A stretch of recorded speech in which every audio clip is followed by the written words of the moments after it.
हो गया।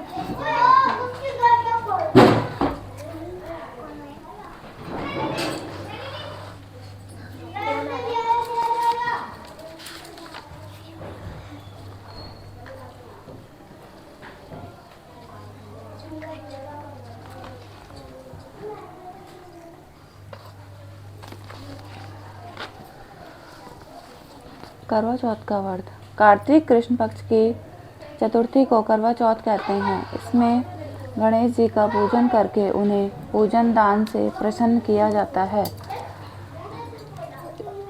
इसका विधान चैत्र की चतुर्थी में लिख दिया है, परंतु विशेषता यह है कि इसमें गेहूं का करवा भर के पूजन किया जाता है और विवाहित लड़कियों के यहाँ चीनी के करवे भेजे जाते हैं तथा इसमें निम्नलिखित कहानी सुनकर चंद्रोदय में अर्घ्य देकर व्रत खोला जाता है।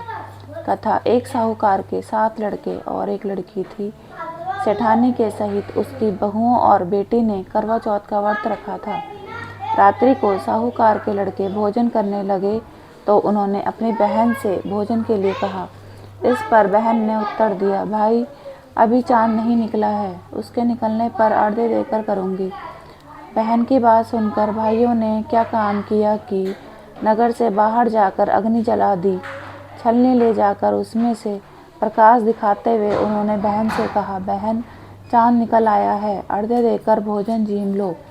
यह सुन उसने अपनी भाभियों से कहा कि आओ तुम भी चंद्रमा को अर्घ्य दे लो, परंतु वह इस कांड को जानती थी। उन्होंने कहा, भाई जी अभी चांद नहीं निकला, तेरे भाई तेरे से धोखा करते हुए अग्नि का प्रकाश छलनी से दिखा रहे हैं।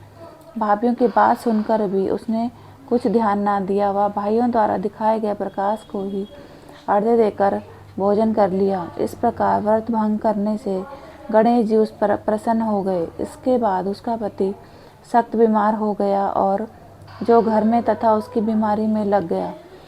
जब उसे अपने किए हुए दोषों का पता लगा तो उसने पश्चाताप किया। गणेश जी की प्रार्थना करते हुए विधि से पुनः चतुर्थी का व्रत करना आरंभ कर दिया। श्रद्धा अनुसार सबका आदर करते हुए सबसे आशीर्वाद ग्रहण करने में मन को लगा दिया। इस प्रकार उसके श्रद्धा भक्ति सहित कर्म को देखकर भगवान गणेश उस पर प्रसन्न हो गए और उसके पति को जीवन दान देकर उसे आरोग्य करने के पश्चात धन संपत्ति से युक्त कर दिया। इस प्रकार जो कोई छल कपट को त्याग कर श्रद्धा भक्ति से चतुर्थी का व्रत करेंगे वह सब प्रकार से सुखी होते हुए कलेशों से मुक्त हो जाएंगे। गणेश विनायक जी की कहानी। एक अंधी बुढ़िया थी जिसका एक लड़का और लड़के की बहू थी। वो बहुत गरीब था। वह अंधी बुढ़िया नित्य प्रति गणेश जी की पूजा किया करती थी। गणेश जी साक्षात सम्मुख आकर कहते थे कि बुढ़िया माई तू जो चाहे सो मांग ले। बुढ़िया कहती, मुझे मांगना नहीं आता, सो कैसे और क्या मांगूं। तब गणेश जी बोले कि अपने बहू बेटे से पूछकर मांग ले। तब बुढ़िया ने अपने पुत्र और वधू से पूछा तो बेटा बोला कि धन मांग ले, बहू ने कहा कि पोता मांग ले।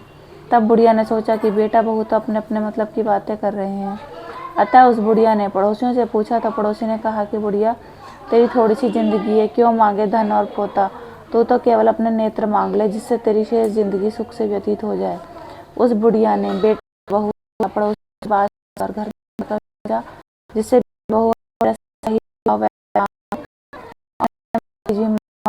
जब दिन से और बोले क्या मांगती है, हमारा वचन है जो तू मांगेगी सो ही पाएगी। गणेश जी के वचन सुनकर बुढ़िया बोली, हे गणराज, यदि आप मुझ पर प्रसन्न हैं तो मुझे 9 करोड़ की माया दें, निरोगी काया दें, अमर सुहाग दें, आँखों में प्रकाश दें, नाती पोता दें और समस्त परिवार को सुख दें और अंत में मोक्ष दें। बुढ़िया की बात सुनकर गणेश जी बोले, बुढ़िया माँ तूने तो मुझे ठग दिया, खैर जो मांग लेगा। यूं क्या गणेश जी ध्यान हो गए, हे गणेश जी माँ को मांगे अनुसार आपने सब कुछ दिया है, वैसे ही सबको देना और हमको भी देने की कृपा करना।